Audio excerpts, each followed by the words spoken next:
বন্ধুরা, আজকাল আমাদের দেশে ট্যাক্সের যা হাল, সেক্ষেত্রে ট্যাক্স বাঁচানোটা খুব ইম্পর্টেন্ট। প্রত্যেকটা জিনিসের উপরে অতিরিক্ত ট্যাক্স চলে আসছে। আজকাল তো নতুন নতুন ট্যাক্সের পলিসি আসছে যে আপনি নতুন কার কিনে সেকেন্ড হ্যান্ডে যখন বিক্রি করবেন, the difference between buying and selling price will also be taxed at 18%। সেসব ক্ষেত্রে যারা ইনকাম ট্যাক্স নিয়ে একটু চিন্তিত থাকেন এবং চান যাতে ইনকাম ট্যাক্স একটু বাঁচাতে পারেন, সেক্ষেত্রে একটি মোক্ষম অস্ত্র হলো ওল্ড রিজিমে 80C প্রভিশন।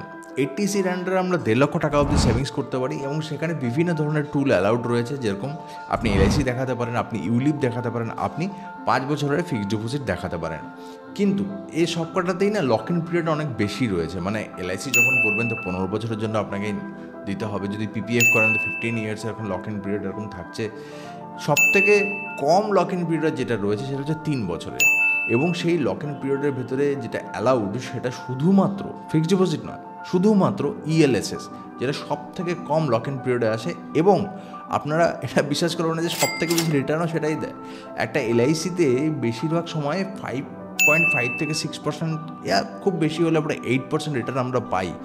যদি আমরা ফিক্সড ডিপোজিটের কথা বলি, আপনারা সবাই জানেন 7 to 9%-এর ভেতরে ফিক্সড ডিপোজিটের রেঞ্জ ভ্যারি করে। এরকম প্রত্যেকটা জিনিসেই, যেমন আমাদের পিপিএফেও 7.8 থেকে শুরু করে 8.5-এর ভেতরেই রিটার্ন আমরা পাবো ইয়ারলি যদি রিটার্ন দেখি। সেক্ষেত্রে কম লক ইন পিরিয়ডে এদের থেকে অনেক বেশি রিটার্ন, মানে কতটা বেশি, 25%, 27% রিটার্ন যদি কেউ দিয়ে থাকে, সেটা হচ্ছে ইএলএসএস। এবার ইএলএসএস জিনিসটা কি? ইএলএসএস মানে হচ্ছে ইকুইটি লিঙ্কড সেভিংস স্কিম। এটি একটি মিউচুয়াল ফান্ড, যেটিতে আপনি যখন টাকা ইনভেস্ট করবেন 3 বছরের ভেতরে আপনি ওঠাতে পারবেন না। মানে 3 বছরের জন্য টাকাটা আপনার লক হয়ে যাবে। এবার দেখুন, যখন আপনার টাকা 3 বছরের জন্য লক হচ্ছে, তার মানে কোনো এক্সিট লোড থাকবে না। কারণ এক্সিট লোড ম্যাক্সিমাম সময় কী হয় যে 1 বছরের আগে যদি আপনি টাকা ওঠান, সেক্ষেত্রে আপনাকে এক্সিট লোড দিতে হয়। যখন 3 বছরের জন্যই লক, তো নো এক্সিট লোড, শুধুমাত্র থাকে এক্সপেন্স রেশিও। সাধারণত এক্সপেন্স রেশিও একটু বেশি হতে পারে এগুলোর ক্ষেত্রে, 0.5 থেকে 1%-এর ভেতরে এক্সপেন্স রেশিওগুলো থাকে। এটি একটি খুবই ভালো স্কিম, যেখানে আপনার টাকা সিকিওরও থাকছে, লং টার্মের জন্য ইনভেস্টও থাকছে, এবং আপনার কাছে অপশানও থাকছে যে 3 বছর পরে আপনার যদি মনে হয় যে না, আমি টাকাটাকে উইথড্র করবো, সেক্ষেত্রে আপনি উইথড্র করতে পারেন। ফিক্সড ডিপোজিটের ক্ষেত্রে কী হয়, একটু লম্বা পিরিয়ডের জন্য আপনাকে ইনভেস্ট করতে হয়। এলআইসি, পিপিএফ, এগুলো সবই ফার্দার মোর লঙ্গার ইয়ার্স লাগে এগুলোতে, কিন্তু এখানে খুব অল্প সময় আপনি টাকাকে খুব ভালো মতো অ্যাপ্রিসিয়েট করাতে পারবেন। সবথেকে ভালো কথা, আপনি কি পারবেন এখান থেকে রিটার্নটা ভালো পাবেন। তবে হ্যাঁ, পিপিএফে যে রিটার্নটা আমরা পাই সেটা পুরোটাই ট্যাক্স ফ্রি হয়, রিটার্নের উপর ট্যাক্স হয় না। কিন্তু এক্ষেত্রে যে আপনি ক্যাপিটাল গেইন করবেন সেটা লং টার্ম হবে, কারণ 1 বছরের উপরে যখন চলে যাবে, সেখানে আপনাকে long term capital gain right now যেটা রয়েছে 12%, সেটা আপনাকে ট্যাক্সেবল হবে, যে রিটার্নটা আপনি পাবেন, কিন্তু সেটা প্রফিটের উপরে।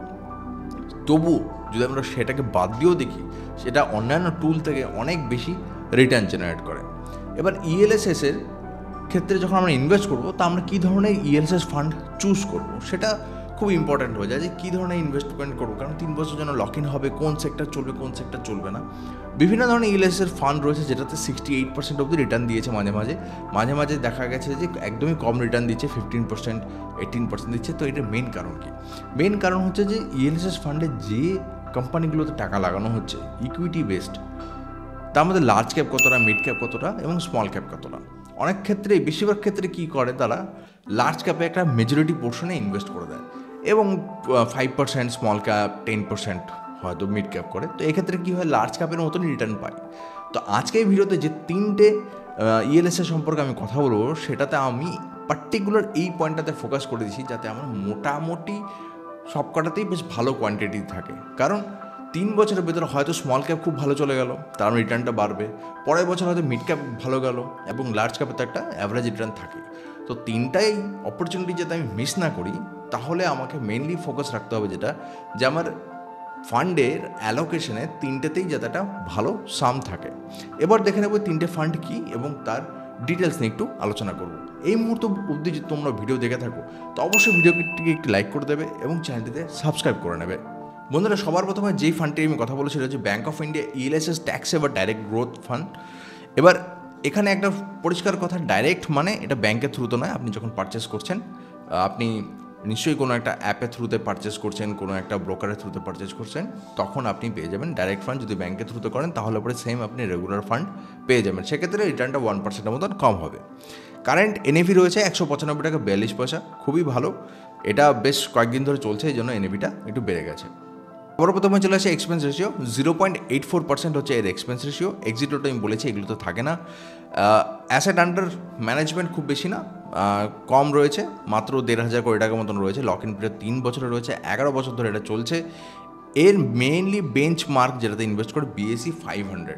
BSE 500 মানে হচ্ছে বম্বে স্টক এক্সচেঞ্জে যে প্রথম 500টি কোম্পানি রয়েছে সেটার উপর থেকে বিভিন্ন কোম্পানিকে চুজ করে এবং সেটাতে ইনভেস্ট করে। রিস্ক অবশ্যই হাই রয়েছে, কারণ রিটার্নটাও বেশ ভালো রয়েছে, সেজন্য হাই রয়েছে। তো এইসব ক্ষেত্রে অনেকের প্রশ্ন হতে পারে কি এখানে কি লামসাম ইনভেস্ট করবো না আমি এসআইপি করবো। দেখুন, নর্মাল মিউচুয়াল ফান্ডের মতো আপনি এসআইপি এবং লামসাম দুটোই করতে পারেন। এসআইপির জন্য মিনিমাম অ্যামাউন্ট হচ্ছে 1,000 টাকা, যদি লামসাম করতে চান মিনিমাম অ্যামাউন্ট হচ্ছে 5,000 রুপিস। এবার আমি আপনাদের দৃষ্টি আকর্ষণ করতে চাই সেই পার্টিকুলার পার্টটি দিকে, যেটা সম্বন্ধে আমি কথা বলছিলাম, যে অ্যাসেট অ্যালোকেশন যাতে ঠিকঠাক হয়। দেখুন, লার্জ ক্যাপে কতটা পার্সেন্ট, 50.99%, 51% দেওয়া রয়েছে। মিড ক্যাপে কতটা রয়েছে, মিড ক্যাপে 21.06% এবং স্মল ক্যাপেও রয়েছে 23%। মানে একটা বেশ ডিস্ট্রিবিউশন রয়েছে এখানে কোথাও মানে 5% কিংবা 10% নেই, ন্যারো মার্জিন কোথাও নেই, মোটামুটি একটা ডিস্ট্রিবিউশন করা হয়েছে। যেহেতু লার্জ ক্যাপে এটা একটু বেশি ইনভেস্ট করেছে, সেক্ষেত্রে কী হবে, স্টেবিলিটিটা একটু বেশি হবে এবং বাকি দুটো ক্যাপ থেকে যে রিটার্নটা আমরা পাবো সেটা আমার অ্যাভারেজ রিটার্ন দিতে সাহায্য করবে। এবার আমি কথা বলবো আলফা নিয়ে। আলফা হচ্ছে মার্কেটের থেকে কতটা ভালো পারফর্ম করে সেটা নিয়ে। এখানে মার্কেট অ্যাভারেজ যেটা রয়েছে, সবথেকে ভালো পারফরমেন্স যেটা রয়েছে 6.6 রয়েছে এবং এটা পারফর্ম করেছে মোটামুটি 3.5%। তো আপনাদের মনে হতে পারে যে আলফার অনুযায়ী এটা বেশ খারাপ, কিন্তু এটা কিন্তু অতটা খারাপ নয়। কারণ ব্যাপার হচ্ছে আলফাটা বেড়েছে, তার কারণ হচ্ছে একটা দুটো ফান্ড খুব বেশি পারফর্ম করেছে, সেই কারণে আলফাটা ইন্ডাস্ট্রি যে আলফা রয়েছে সেটা বেড়ে গেছে, কিন্তু এটা যথেষ্ট ভালো রিটার্ন দিচ্ছে। যদি শার্পি রেশিও দেখি, দেখুন এখানে শার্পি রেশিও সবকটা ফান্ডেরই মোটামুটি ওই 0.8 থেকে 1.2 এর ভেতরেই ঘোরাঘুরি, কারণ এগুলো একটি হাই রিস্কি, ঠিক আছে। সেই জন্য শার্পি রেশিওটা যে আপনি 2 এর উপরে পাবেন সেরকম সিনারিও খুব কম, আমি তো পাইনি, ঠিক আছে। যদি বিটা দেখেন, বিটা হচ্ছে 0.99, মানে মার্কেটে যে এর বেঞ্চমার্ক ইন্ডেক্স রয়েছে BSE 500 সেটা যেরকম ফ্ল্যাকচুয়েট করে এটা সেরকমই ফ্ল্যাকচুয়েট করবে। যদি বিটা 1.2 কিংবা 1.3 হতো তাহলে কি হতো, মার্কেটের ফ্ল্যাকচুয়েশন থেকে বেশি ফ্ল্যাকচুয়েট করতো। যদি কম হতো, 0.8 হতো, 0.7 হতো, তাহলে পরে মার্কেট যতটা ফ্ল্যাকচুয়েট করতো তার থেকে অনেকটা কম হতো। কিন্তু এখানে 0.99 মানে আমরা 1 ধরতে পারি, মার্কেট যেরকম ফ্ল্যাকচুয়েট করবে এটা সেরকমই ফ্ল্যাকচুয়েট করবে।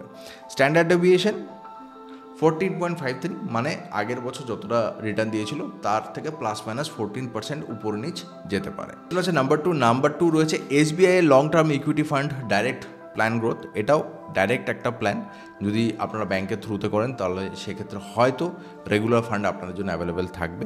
সাধারণত ডাইরেক্ট ফান্ডে ইনভেস্ট করলে আপনি 1% বাঁচাতে পারেন। এই এক্সপেন্স রেশিওর কথা বলি, এটাও এক্সপেন্স রেশিও একটু বেশি, 0.93%, মানে প্রায় 1%-এর কাছাকাছি রয়েছে।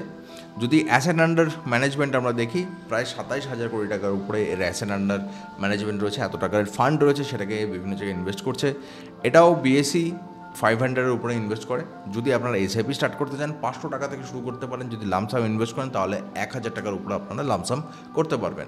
এটা রিস্ক পোর্টফোলিও অবশ্যই হাই, কারণ BSE-তে ইনভেস্ট করছে 500 কোম্পানিজে, যেখানে স্মল ক্যাপে রয়েছে, মিড ক্যাপে রয়েছে, তো সেক্ষেত্রে আপনার রিস্ক প্রোফাইল অলওয়েজ হাই হবে। এবার আমি দেখে নেবো যে এখানে কীভাবে অ্যাসেটকে ডিস্ট্রিবিউট করা হয়েছে, যেটা আমার main focus of this video. যেটা লার্জ ক্যাপে এখানে মোটামুটি 56% ইনভেস্ট করেছে, মিড ক্যাপে 22% ইনভেস্ট করেছে, স্মল ক্যাপে একটু কম রেখেছে, মানে 11.55% রাখার দরুন এটা একটু লেস ভলাটাইল হবে, কিন্তু রিটার্নটাও একটু কম হবে। সেক্ষেত্রে কেউ যদি মনে হয় একটু সেফার সাইড দিয়ে যদি আমি যেতে চাই, তাহলে পরে এটা তার জন্য বেস্ট একটা রেজাল্ট দেবে। দেখুন, এবার আলফার কথা বলবো। আমি বলেছিলাম যে 2-3টে ফান্ড এত ভালো পারফর্ম করেছে যে আলফাটা হাই হয়ে গেছে, তার মধ্যে এটা একটা ফান্ড। এই ফান্ডে আলফা হচ্ছে 8, যেটা মার্কেটে 6.6, তার থেকে অনেকটাই বেশি আলফা। যেহেতু বেশি আলফা, সেজন্য কী হবে, একটু রিস্কটাও বেশি হবে। তবুও এখানে যথেষ্ট ভালো রিস্ক ম্যানেজমেন্ট করেছে, 1.33। 2-এর উপরে তো তবুও যায়নি, 2-এর উপরে গেলে পরে রিস্কটা বেশ ভালো ম্যানেজড হয়। তবুও এখানে পোরলি রিস্ক ম্যানেজমেন্ট অপশনটি দেখাচ্ছে, কিন্তু তার মানে এই নয় যে এখান থেকে আপনার টাকা ডুবে যাবে। এর মানে এটাই যে একটু রিক্সি থাকবে, কারণ BSE 500 উপর ইনভেস্ট করছে, স্মল ক্যাপের ভালো স্টেক রয়েছে, সেই জন্য একটু রিস্ক এখানে রয়ে যাচ্ছে। বিটা 0.98%, মোটামুটি 1% মার্কেট যেরকম ফ্ল্যাকচুয়েট করবে এই ফান্ডও সেরকমই ফ্ল্যাকচুয়েট করবে। যদি এখানে স্ট্যান্ডার্ড ডিভিয়েশন দেখি আগেরটা থেকে বেটার 13.9%, তার মানে এর যে রেজাল্ট হবে, বেঞ্চমার্ক যে রেজাল্ট রয়েছে, পাস্টে যে রেজাল্ট রয়েছে তার থেকে 13.9% উপরেও যেতে পারে, নিচেও যেতে পারে। এবার আমি যেই ফান্ডের কথা বলবো সেই ফান্ডটি খুবই ভালো পারফরমেন্স করেছে। এটি হচ্ছে মতিলাল অসওয়ালের ELSS ট্যাক্স সেভার ফান্ড ডাইরেক্ট গ্রোথ। এই ফান্ডে মতিলালের যে কটা ফান্ড এই বছর পারফর্ম করেছে, specially large cap, mid cap, খুবই ভালো পারফর্ম করেছে, সেগুলোতে রিটার্ন খুব ভালো দেখেছি। কিন্তু একটা কথা মাথায় রাখতে হবে যে পাস্ট রিটার্ন যে ফিউচার রিটার্নকে গ্যারান্টি করে তা নয়। কিন্তু আমরা তাহলে কেন ইনভেস্ট করছি? আমরা অ্যাকচুয়ালি সেই ম্যানেজমেন্টের উপর ইনভেস্ট করছি যারা পাস্ট রিটার্ন আনতে পেরেছে এবং আগামী দিনেও সেই ম্যানেজমেন্ট তাদের নিজস্ব যে স্কিলস রয়েছে এবং তাদের যে প্রেডিকশন রয়েছে সেই অনুযায়ী ভালো পারফর্ম করবে, এবং সেই ম্যানেজমেন্টের যে প্রসিডিওর সেটার উপরে আমরা ইনভেস্ট করছি যাতে আমাদেরকেও তারা ভালো প্রফিট এনে দিতে পারে। দেখুন, এটা যদি এক্সপেন্স রেশিওর কথা বলি, এটার এক্সপেন্স রেশিও 0.65%, আগের দূর থেকে অবশ্যই কম। এখানে অ্যাসেট আন্ডার ম্যানেজমেন্ট রয়েছে প্রায় 4100 কোটি টাকার মতন, বেশ ভালো। 3 বছর লক ইন পিরিয়ড রয়েছে। যদি আপনি SIP করতে চান 500 টাকা থেকে শুরু করতে পারেন, যদি লামসাম করতে চান একবারে 1000 টাকা আপনাকে জমা দিতে হবে। এটা যেখানে ইনভেস্ট করে সেটা হচ্ছে নিফটি 500 যেটা রয়েছে সেটার উপরে, ওটা BSEতে দুটো ইনভেস্ট করছে আর নিফটিতে করছে। তো Nifty 500 company, BSE 500 company different হতে পারে, কিন্তু majority of the company is same. Majority company same হয়, কিন্তু শেষের দিকে স্মল ক্যাপে ডিফারেন্ট হতে পারে। দেখুন, এই ভিডিওর মেন ফোকাস ছিল যে তিনটাতে যাতে ইকুয়ালি ডিস্ট্রিবিউটেড হয়। তো সেই ক্ষেত্রে এখানে আপনি যখন দেখবেন তিনটাতেই মোটামুটি ইকুয়ালি ডিস্ট্রিবিউটেড রয়েছে, যেটা large cap, mid cap, small ক্যাপকে ইকুয়ালি ইম্পর্টেন্স দিয়ে ইনভেস্ট করে। লার্জ ক্যাপে রয়েছে 28.66%, মিড ক্যাপে 41%, স্মল ক্যাপে রয়েছে 29%। এক্ষেত্রে একটা জিনিস বুঝতে হবে যে যেহেতু লার্জ ক্যাপে একটু কম রয়েছে, তো সেক্ষেত্রে কখনো যদি মার্কেট খুব বেশি ক্র্যাশ করে তাহলে পরে এটা বেশি ভলাটাইল হবে, কারণ লার্জ ক্যাপে স্টেকটা 50% নেই, বাকি দুটোতে যেরকম 50% ছিল। কিন্তু এখানে এটাও বুঝতে হবে যখন small cap, mid cap perform করবে তখন এর অ্যাপ্রিসিয়েশন ওই বাকি ফান্ডগুলোর থেকে অনেক বেশি হবে। আর 3 বছরের জন্য আমরা ইনভেস্ট করছি, তা আমরা একটু এমন ফান্ডে ইনভেস্ট করবো যেটাতে ইকুয়ালি ডিস্ট্রিবিউটেড হয়, কারণ আমরা জানি না যে পার্টিকুলার কোন ফান্ডটি কীরকম রিটার্ন দেবে। আর বেশিরভাগ চান্স থাকে যে স্মল ক্যাপ এবং মিড ক্যাপ 3 বছরে বেশি গ্রোয়িং হবে, কারণ আমাদের ভারতের ইকোনমি একটা গ্রোয়িং ইকোনমি। সেক্ষেত্রে এরকম ফান্ডে ইনভেস্ট করাটা বেটার হবে যেখানে তিনটাতে ইকুয়ালি ডিস্ট্রিবিউশন রয়েছে। দেখুন, আলফার যদি কথা বলে, আগেরটাতে 8 ছিল, এটাতে অনেক বেশি আলফা রয়েছে 9.85%। আগের ফান্ডে যে শার্প রেশিও আমরা পেয়েছি 1.33, সেটার থেকে এটা অনেক বেটার 1.42 শার্প রেশিও। তার মানে রিস্কটা একটু বেটার ম্যানেজমেন্ট করেছে, রিটার্নও বেশি, এক্সপেন্স রেশিও কম, রিস্কও ভালো ম্যানেজমেন্ট করেছে। যদি এখানে বিটা দেখি, এটা বাকিগুলো থেকে লেস ভলাটাইল, মানে আগেরটা 99 ছিল, 98 ছিল, এটাতে 0.95, মানে একটু 5% কম volatile. Standard deviation 14.09%, past result যেটা বেঞ্চমার্ক রেজাল্ট রয়েছে তার থেকে প্রায় 14.95% আপ অ্যান্ড ডাউন হতে পারে। দেখুন, এবার কথা আসতে পারে যে কোন ফান্ডেতে ইনভেস্ট করাটা বেটার হবে। যদি আমরা লাস্ট 1 বছরের পাস্ট পারফরমেন্স দেখি, তো সবার প্রথমে যেটা ব্যাঙ্ক অফ ইন্ডিয়ার ELSS ফান্ড ছিল, 1 বছরে যেটা রিটার্ন দিচ্ছে সেটা হচ্ছে 24.42%।